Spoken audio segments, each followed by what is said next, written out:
శ్రీశ్రవణం ఛానల్‌కి చిన్నారులందరికీ, శ్రోతలందరికీ కూడాను మరొక్కసారి స్వాగతం. సప్త చిరంజీవుల్లో హనుమంతుడి కథ చెప్పుకుంటున్నాం. అందులో హనుమంతుడు మహేంద్ర పర్వతం నుంచి బయలుదేరాడు. ఆ తర్వాత సముద్రం మీద ప్రయాణం చేస్తున్నప్పుడు అతనికి ఏ ఇబ్బందులు కలిగాయి, ఇవన్నీ చెప్పుకుంటూ ముందుకెళ్తున్నాం. 4 రకాల దుష్కర కర్మలు చేశాడు అన్నది చెప్పుకున్నాం మనం. ఇప్పుడు అలా సాగిపోతున్న హనుమకు అల్లంత దూరంలో సముద్ర తీరంలో పర్వత పంక్తులు కనిపించాయి.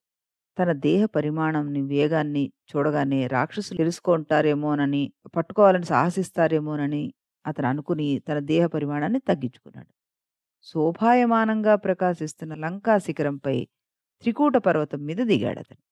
అమరావతిలాగా ఉన్న ఆ లంకా నగరాన్ని చూసి సంధ్యా సమయం కోసం నిరీక్షిస్తున్నాడు.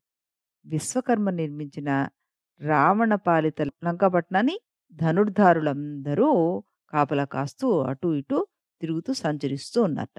అప్పుడు హనుమ లంకాపట్నం చూసి తనలో ఇక్కడికి వానరులు వచ్చి ఏం చేయగలరు? దేవతలు కూడా లంకను యుద్ధంలో జయింపలేరు. వాలిపుత్రుడగు అంగదుడు, అగ్నిపుత్రుడగు నీలుడు, వాయుపుత్రుడనగు నేను, సూర్యపుత్రుడగు మా రాజు సుగ్రీవుడు ఈ నలుగురే ఇక్కడికి రాగలరు అని అనుకున్నట్ట. బలవంతులకు రాక్షసుల చేత రక్షింపబడుతున్న వారిని వంచించి నేను లంకలో సీతమ్మను వెతకాలిప్పుడు. నేను ఈ వానర రూపంతోటి, బహు చిన్న దేహంతోటి రాత్రి వేళ ప్రవేశించాలి అంటూ నిశ్చయించుకున్నట్ట. సూర్యుడు అస్తమించగానే తన శరీరాన్ని ఇంకా సంకోచింపచేసి పిల్లిలాగా అయిపోయి, హనుమ లంకాపట్నంలోకి ప్రవేశించడానికి అడుగు ముందుకు వేయగానే రావణ పాలితయగు లంక వికృతమైన మొహం, వికృతమగు చూపులు కలదై లేచి వచ్చింది. భీకరగా గర్జన చేస్తూ, "ఓ వనాలయ! ఎవడు నువ్వు? ఎందుకొచ్చావు ఇక్కడికి? నీ ప్రాణాలుండగానే నువ్వు సత్యం చెప్పు. రావణ సైన్యంచే రక్షించబడుతున్న ఈ లంకలో నువ్వు ప్రవేశింపజాలవు" అంటూ లంక హనుమంతుడితో పలికిందిట. అప్పుడు హనుమంతుడు ఎదురుగా ఉన్న లంకను చూసి, "నీవు నన్నడిగిన ప్రశ్నలకు సమాధానం అంతా చెప్తాను. కానీ నువ్వు ఈ పట్టణ ద్వారం దగ్గర నిలిచి నన్ను అడ్డగించి ఎందుకు భయపెడుతున్నావు? నువ్వెవరివి?" అంటూ పలికాట. అప్పుడు హనుమ మాటలు విని కామరూపిణియగు లంక కోపంగా, అహం రాక్షసరాజస్య రావణస్య మహాత్మనః ఆజ్ఞా ప్రతీక్షా దుర్ధర్ష రక్షామి నగరీమిమాం అహం హి నగరీ లంకా స్వయమేవ ప్లవంగమా. మహాత్ముడగు రాక్షసరాజు రావణుని ఆజ్ఞను పాలిస్తూ నేను ఈ లంకా నగరాన్ని కాపాడుతున్నాను. నేనే లంకను. నన్ను ధిక్కరించి నువ్వు ఈ పట్టణంలోకి ప్రవేశించలేవు. నాతో దెబ్బతిని నీవిప్పుడే నేల కూలుతావు అంటూ పలికిద్దిట. ఏ మాత్రం జంకకుండా నిల్చున్నాడు హనుమ. ప్రాకార తోరణాలతో కూడిన లంక చూడాలనొచ్చాను. పట్టణం అంతా చూడ్డానికి నా రాకకు మూలం అని చెప్పాట. అప్పుడు లంక, "ఓరి దుర్బుద్ధి! నన్ను జయింపనిదే నువ్వు ఈ నగరంలోకి ప్రవేశించలేవు." అప్పుడు ఆ కపిశ్రేష్ఠుడు నిశాచరితోటి ఒకసారి పట్నం చూసి మరల వెళ్ళిపోతానని పలుకుతే ఆవిడ భీకరగా గర్జన చేస్తూ అరచేత్తోటి ఈ వానరుణ్ణి ఒక్కడు కొట్టిందిట. అప్పుడు వానరరాజు కోపంతోటి తన ఎడమ చేత్తో ఒక పిడికిలి బిగించి తల మీద ఒక్క మొత్తు మొత్తాడంతే. ఒక్కటే ఒక మొత్తు మొత్తట. ఆ దెబ్బతోటి ఆ నిశాచరి నిశ్చేష్టురాలై నేలకూలి గద్గద స్వరంతోటి, "వానరోత్తమా, అనుగ్రహించు, రక్షించు. నీ వంటి బలవంతులు మర్యాదను పాటిస్తారు గదా! నేను ఓడిపోయాను. పూర్వం బ్రహ్మ నాకొక వరం ఇచ్చాడు. ఏనాడు వానరుడు పరాక్రమంతోటి నిన్ను జయిస్తాడో అప్పుడు రాక్షసులకు కీడు కలుగుతుంది గుర్తుంచుకో" అని చెప్పాడు. ఆ సమయం నేడు ఆసన్నమైందనమాట. సీతా నిమిత్తముగా రావణునికి, రాక్షసులకు వినాశం సమీపించింది. నువ్వు స్వేచ్ఛగా నగరంలోకి ప్రవేశించి సీతమ్మను వెతుక్కో అంటూ పలికిందట. ఆ విధంగా హనుమ కామరూపిణి అన్న లంకను జయించిన వాడై శత్రుపట్నంలో ప్రవేశించి, ద్వారంలో ప్రవేశించేటప్పుడు శత్రువుల ద్వారం కాబట్టి దాంట్లో ఎడమ కాలు పెట్టి ప్రవేశించాడట. భవనాత్ భవనం గచ్చన్ దదర్శ పవనాత్మజః వివిధాకృతి రూపాణి భవనాని తతస్తతః. హనుమ అనేక రూపాల్లో ఉన్న భవనాల్లో ఒక్కొక్క దాంట్లో వెతుక్కుంటూ ముందుకెళ్తున్నట్ట. అలా హనుమంతుడు వెతుకుతూ ఉండగా అప్సర పాడుతున్న మధుర గానము, రాక్షస సింహనాదాలు, వేద మంత్రాలు విన్నాడు. అంతేకాకుండా రావణుణ్ణి స్తోత్రం చేయిస్తున్నవారు భయంకరాకృతి కలిగిన రాక్షసులను, చిత్ర విచిత్రాలుగా ఉన్న రాక్షసులను, వివిధ రకాలైన ఆయుధాలు ధరించిన వారిని, లావుగా, సన్నంగా, నలుపుగా, తెలుపుగా, పొట్టిగా, పొడుగ్గా వివిధ రూపాలు గల రాక్షసులందరినీ చూశాట. కానీ సీతమ్మ జాడ కనిపించలేదు. బంగారు పూతతోటి, ముత్యాలతోటి అలంకరింపబడిన రావణ్ణి అంతఃపురంలోకి ప్రవేశించాడు. వివిధ భయంకరాకృతులైన స్త్రీలందరినీ చూశాట. సీత కాదని దుఃఖించట.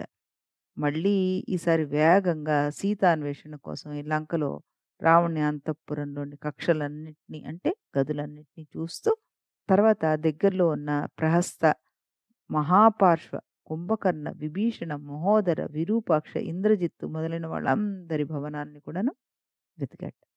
ఇలా రాక్షస గృహాలన్నీ వరుసగా వెతికి తిరిగి రావణుడి భవనానికొచ్చాడు. అక్కడ తిరుగుతూ ఉన్న చతురంగ బలాలను, లతా గృహాలను, చిత్రశాలలోని క్రీడా గృహాలను, రావణుడు కుబేరుణ్ణి జయించి తెచ్చిన పుష్పక విమానాన్ని కూడా వెతికేశాడు.